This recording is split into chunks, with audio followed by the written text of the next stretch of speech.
বন্ধুরা, তোমাদের ঘরে বাচ্চাদের ইউজ করা এই আর্ট পেপারগুলো কি রয়ে গেছে এমনি এমনি, এগুলো বেকার ফেলে না রেখে এগুলো আবার রিইউজ করতে পারো। তার জন্য একটা ভালো আইডিয়া। এটা দিয়ে আমরা অনেক কিছু বানাতে পারি। তার মধ্যে আরেকটা জিনিস হচ্ছে, এটা দিয়ে আমরা সুন্দর একটা ফ্লাওয়ার বানাবো। তো প্রথমে আমরা কি করব, এইভাবে আর্ট পেপারগুলো কাট করে নেব।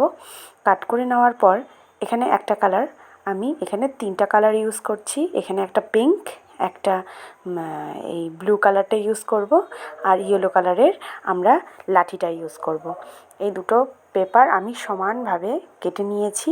আর এই যে এটা হচ্ছে আমরা ফ্লাওয়ারটার লিপ ব্যবহার করব। আমার কাছে গ্রিন কালার ছিল না, ওর জন্য আমি ওই কালারটার ব্যবহার করেছি। তো এই দেখো, এগুলোকে আমরা সমানভাবে ফোল্ড করে নেব প্রথমে।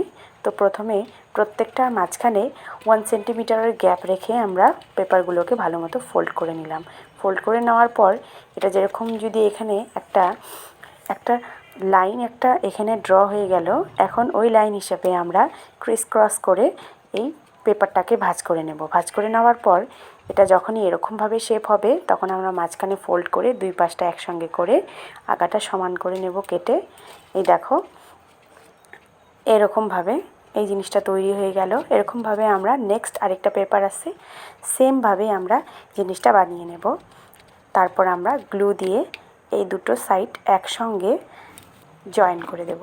এই যে সেমভাবে পিঙ্ক কালারটাও, আমরা পিঙ্ক কালারের পেপারটাও সেম করে কেটে নিয়ে আমরা ফোল্ড করে একইভাবে এই এক্সট্রা যে সাইডগুলো বেঁচে থাকে বাইরের, এই সাইডগুলো কেটে দিয়ে আমরা সমান করে নিলাম।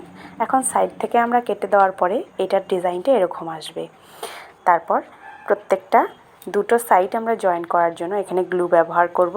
এই দেখো, গ্লু দিয়ে আমরা দুটো সাইড একসঙ্গে জয়েন করে দিলাম।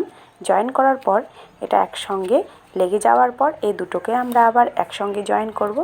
করার পর এই লাঠিটার মধ্যে এই যে আমরা এই লিফটা জয়েন করব।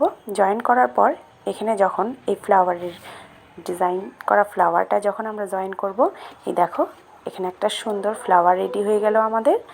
আর এই ফ্লাওয়ারটা এখানে এখন লিফটা আবার আমরা জয়েন করা বাকি আছে। এখন এই দেখো, দেখাচ্ছি তোমাদেরকে ফাইনাল লুকটা। দেখো, ভীষণ সুন্দর একটা ফুল রেডি ঘরে থাকা, বেঁচে থাকা এই আর্ট পেপারগুলো দিয়ে। এটা তোমরা ঘরে সাজিয়ে রাখতে পারো, ভীষণ সুন্দর লাগবে। তো আমার এই আইডিয়াটা কীরকম লাগলো অবশ্যই কমেন্টে জানিও।